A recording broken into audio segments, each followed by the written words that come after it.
आसंता काली neurology विभाग में संपर्क माने रोगी मानू देखापी आज चिठा करिया सहित अपेक्षा करी रहउछन्ते। ये हूँ से दृश्य, ये अनुगुल जिला मुख्य चिकित्सालय दृश्य जी कि किछि दिन पूर्वे मेडिकल रो मान्यता पाइथिला।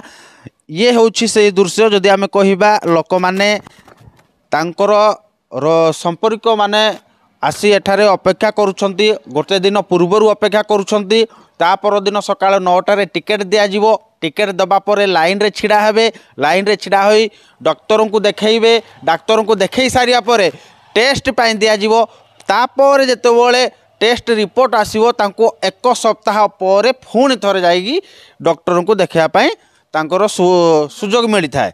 प्रथम कथा होची एठी अधिकारी मानकर मनोवृत्तिर अभाव रही। जो इच्छा शक्ति रहिबा दरकार अधिकारी मानकर से इच्छा शक्ति नहीं। जदि मोर कहवा कथा जे बौद्ध अलगा जिले भी नवरंगपुर होती अलगा माने ओडिशा रे पाखापाखि आमे जानिबा भितर 10-15 जिले में ऑनलाइन टिकेट रो सुविधा हो पारी। तो ऑनलाइन रो टिकेट रो सुविधा जोटी हो सारानी सेठी शीत खरा वर्षारे लोक आसिके एमिति शोइबा बारंडारे केते दूर यथार्थ से अधिकारी माने जदि अंतत पक्षे राति रे गोटे दिन आसिकी देखन्ते मु भावुची बोधे तांको मन टिके परिवर्तन हो पारंता। आमे खाली शीत ताप नियंत्रित कोठरी भितर बसिकी जदि आईन तैयारी करबा से आईन को इम्प्लीमेंट हो पारिबनी। अंतत पक्षे आमको निजे ग्रास को आसवाक पड़ो और लोकंकर समस्याटा को जदि आमे निजे अनुभव करि परिबा ताहले जाइकिन लोकंकर समाधान हो पारिबो। नचेत ए जिल्ला रे अनुगुल जिल्ला रे पैसार अभाव नहीं। डीएमएफ हो किंबा राज्य सरकार एठी पूर्ण मात्रा रे स्वास्थ्य विभाग को जहाँ पैसा दरकार राज्य सरकार विभिन्न समय विभिन्न स्कीम माध्यम रे दौरान, किंतु एठी अधिकारी जो भली उपस्थापना करने दरकार उपरे सेठी से भली उपस्थापना हो पारनी। से भली आंतरिकतार अभाव रही। जो आंतरिकतार अभाव रहिबा सकाशे आज लोक माने काली से डाक्तर को देखेबे किंतु गोटे दिन पूर्वर से लोक माने आसिकिनी बारंडारे शोचंती। आ जदि एभली खरा वर्षा तातीरे लोक बाहरे शोइबे डाक्तर को काली देखेबे आ आजिठू आसिके बाहरे शोइबे ताठू बड़ी माने मु भावुची ये आम अनुगुल पई एक निंदनीय कथा।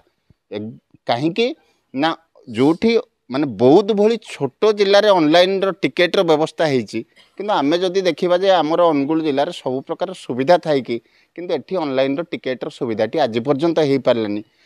तो आमे कौन कहवा निश्चित भाव में आमे चिंता करबा जे एठी अधिकारी मानकर आंतरिकतार अभाव रही। निहाती भाव में जहाँ भाई कहते जे जो भली भाव में एठारे अधिकारी मानकर अवहेला रही।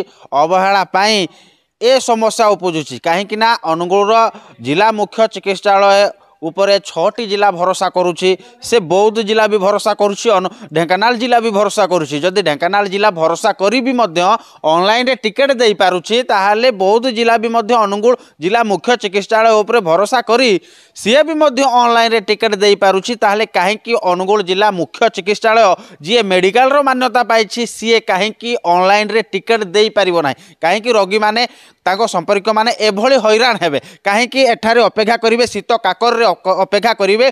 ता पर दिन से देखेबे डॉक्टर को टिकेट नेबे देखेबे तापर टेस्ट करिया पई जिवे। टेस्ट रिपोर्ट केतेबेले आसीबो टेस्ट रिपोर्ट आसिला परे सेही समय रे डाक्टर भी मध्य पळै दिबे। तो जहाँ सूचना रही जे जड़े रोगी जदि ताकू ता संपर्क विषय रे देखैबो ताले ताकू 1 सप्ताह लागिबो।